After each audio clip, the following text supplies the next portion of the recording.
Доброго здоровья вам, мои дорогие друзья и гости канала Ирина Огонек.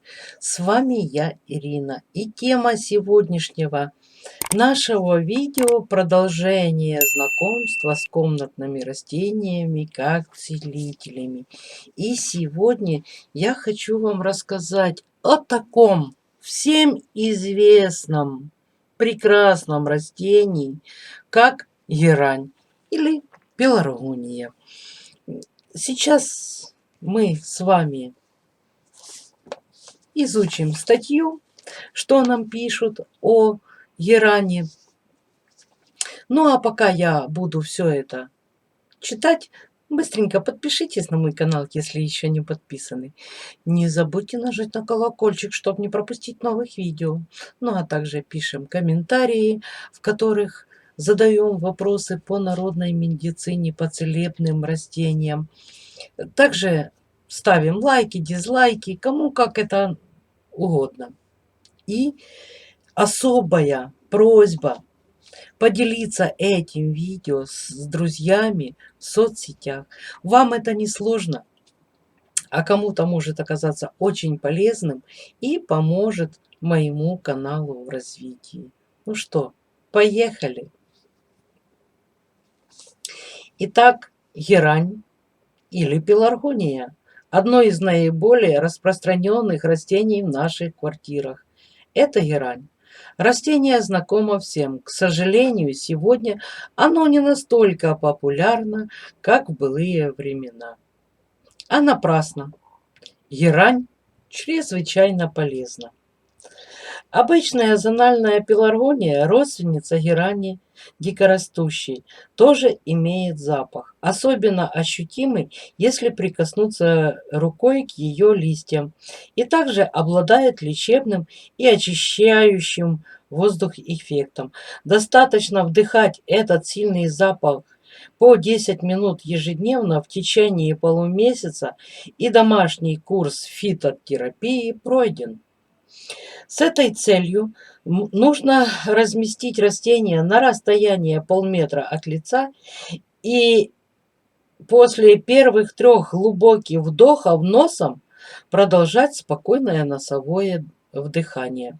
Зональная пеларгония в народе называется калач, потому что у многих ее сортов на листочках бывают контрастные полоски в виде подковы или калача. Благодаря этому качеству она способна убивать болезнетворные и условно-патогенные организмы, например, стафилококки и стрептококки в воздухе квартиры. Ее эфирные масла препятствуют возникновению заболеваний, передающихся воздушно-капельным путем. Очень сложно найти область терапии, где герань не оказалась бы полезной. Она, по сути, является универсальным средством от множества болезней. В тибетской медицине герань используют для лечения ран, опухолей, кишечных расстройств и переломов. На Руси герань почитали как женский оберег, лучшее средство от головной боли и ожогов. Ее лечебными свойствами пользовались долгие годы. Заболит зуб, десна, за щеку на ночь клали ароматный, слегка колючий листочек. Фанаты лечения пеларгонией уверяют, что за день-два рассасывается даже флюс. Гармоничное сочетание в стеблях и листьях более 500 разновидностей органических веществ отличает герань огромным количеством полезных свойств. Именно поэтому в числе растений-целителей герань занимает одно из первых мест. К основным ее свойствам относятся антисептическое, бактерицидное, противовирусное, фунгицидное и противовоспалительное действие. Пеларгония оказывает экстренное лечебное действие при проблемах уха, горла, носа, устраняет боль и воспаление при ангинах, при ангинах, танзелитах, ринитах, воспалении пазух носа, отитах. Кровоостанавливающее действие герани тоже известно с древнейших времен. Ее назначали при различных внутренних и наружных кровотечениях, а также при кровоточивости десен. Мощнейшие регенерирующие свойства герани признаны издавна, поэтому она входит в состав практически всех тонизирующих и очищающих косметических средствах.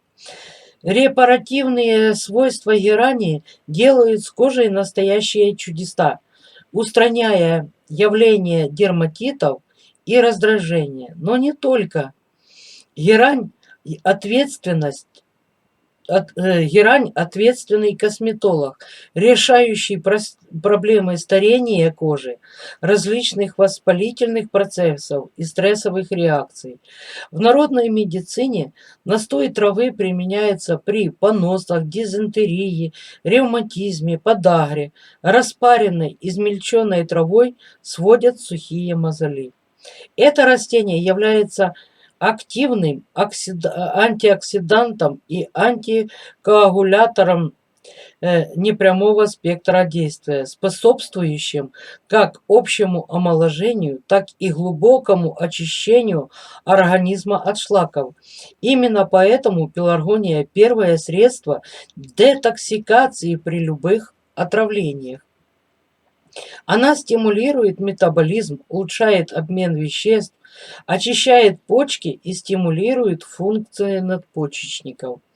Еще герань используют при проблемах в сосудах, мигрени, и гипертонических кризов, коликов, так как она сильнодействующий спазмолитик и анестетик.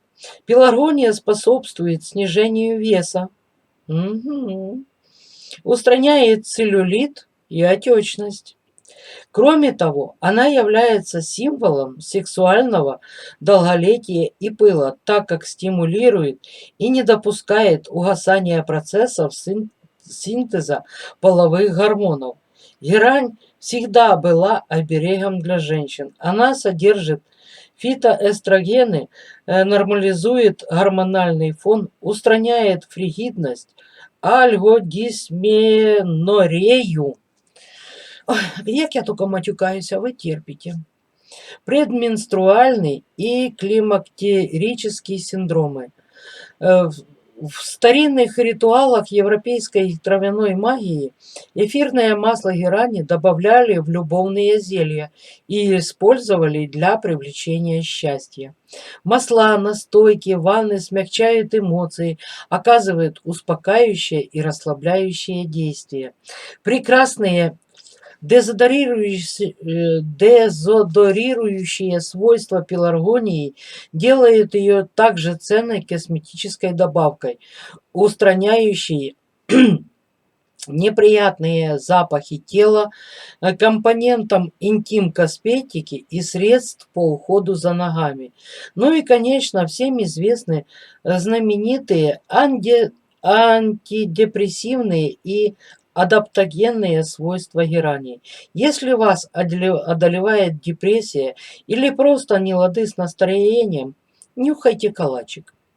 Жизнь вновь заиграет яркими красками. Вот почему в ароматерапии герань – главный компонент горячих ингаляций. Эфир для аромалампы.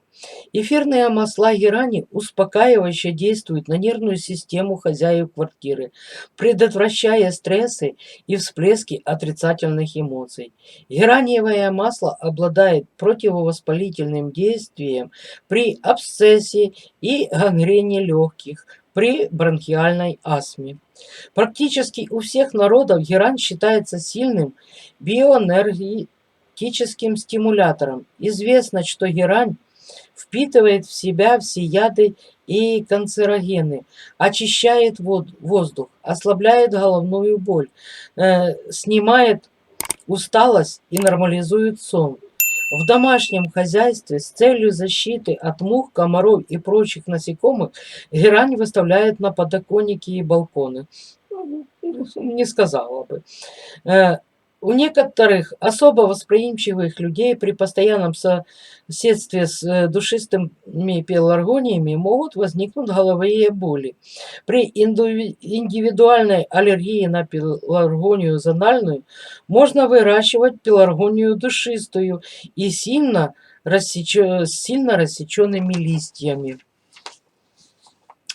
И даем рецепты пеларгония в народной медицине. Успокоительный настой из корней герани. 1 чайная ложка корней герани залейте 200 мл кипятка и настаивайте 8 часов. Процедите, отожмите и доведите объем до первоначального. Полученный стакан настоя разделите на несколько порций и выпейте в течение дня до еды. Это средство также регулирует сердечно-сосудистую деятельность, нормализует артериальное давление. Средства против головной боли. Для этих целей используется герань в чистом виде, то есть свежесорванные растения. Для этого сок или кашицу из свежих листьев и стеблей растения наносят на височные, затылочные, теменное и лобные участки. Средства при невралгии. Горсть свежесорванных листиков герани прибинтуйте к больному месту с помощью льняной ткани. Укутайте пуховым платком. При необходимости 2-3 раза смените компресс. Через 3 часа боль утихнет. Заживляющее средство против нарывов. Чисто вымытый лист герани приложите к больному месту и закрепите с помощью бинта или пластыря. Держите компресс 2-3 часа. При необходимости процедуру повторите. Средство против насморка. Возьмите свежий лист герани, слегка помните его, заверните в марлю и вставьте в ушной проход. Помогает при заложенности носа. Ароматическая подушка для улучшения сна при бессоннице. Льняную или хлопчатобумажную наволочку наполните следующим сбором из высушенных лекарственных растений. 1 чайная ложка герани, 1 чайная ложка папоротника, 2 чайных ложки соцветия хмеля. Используйте подушку во время ночного сна, расположив поблизости. Она прекрасно снимает нервное напряжение, головную боль, избавляет от стрессов, нормализует кровяное давление, помогает при сердечно-сосудистых заболеваниях, является профилактическим средством против гриппа и других остро-респираторных заболеваниях. Средство при отитах. Заложите поглубже в больное ухо ватный фитиль, пропитанный смесью герани с транспортным маслом в пропорции 1 к 2. Использование этого средства устраняет отит. Средство для лечения ожогов. Аккуратно нанесите сок свежих листьев или стеблей пеларгонии на обожженные участки кожи. При отсутствии аллергической реакции и болезненных ощущений можно проводить эту процедуру регулярно, так как вспомогательное средство для регенерации кожи на обожженных участках. Средства для нормализации обмена веществ. 1 столовая ложка измельченных листьев пеларгонии, 1 столовая ложка сельдерея, 1 столовая ложка зелени петрушки. Положите в термос и залейте кипятком. Дайте настояться 12 часов. Процедите. Добавьте пол-лимона, прокрученного на мясорубке, и 1 столовую ложку сахара. Принимайте по 1 столовой ложке 3 раза в день за 20 минут до еды. Средство, способствующее рассасыванию камней в почках. 2 чайные ложки травы пеларгонии настаивайте 8 часов в 2 стаканах охлажденной кипяченой воды. Принимайте по несколько глотков 3-4 раза в день. Средство против расстройства желудка. Залейте 1 стаканом кипятка 1 стакан измельченных листьев пеларгонии, дайте настояться 22 часа, затем процедите. Принимайте по 50 грамм отвара 4-5 раз в день до нормализации работы желудка. Средство от бессонницы. Залейте стаканом кипятка 1 чайную ложку измельченных листьев пеларгонии, дайте настояться 30 минут, процедите. Добавьте к полученной жидкости 1 столовую ложку сока алоэ и 1 столовую ложку меда. Принимайте по 50 грамм 4 раза в день, но не позже, чем за 1 час до сна. Вот такие вот рекомендации, вот такие вот целебные свойства у нас, у нашей пеларгонии, у нашего, так скажем, калачика, герани, как ни назови, а как пахнет, они останутся. На этом я буду завершать свое видео. Как всегда, обращусь к вам с просьбами. Если не подписаны на мой канал, подпишитесь. И не забудьте нажать на колокольчик, чтобы не пропустить новые видео. Также пишем комментарии. И в комментариях желательно задавать вопросы по народной медицине. Или что вы хотите узнать. Ставим лайки, дизлайки, кому как нравится. И обязательно, я вас очень сильно прошу, поделитесь этим видео со своими друзьями в соцсетях. Вам это не сложно, а кому-то это может принести большую пользу. И также это принесет большую пользу моему каналу для его лучшего роста. Ну, а на этом я с вами прощаюсь. До новых встреч. Ваша Ирина. Пока-пока.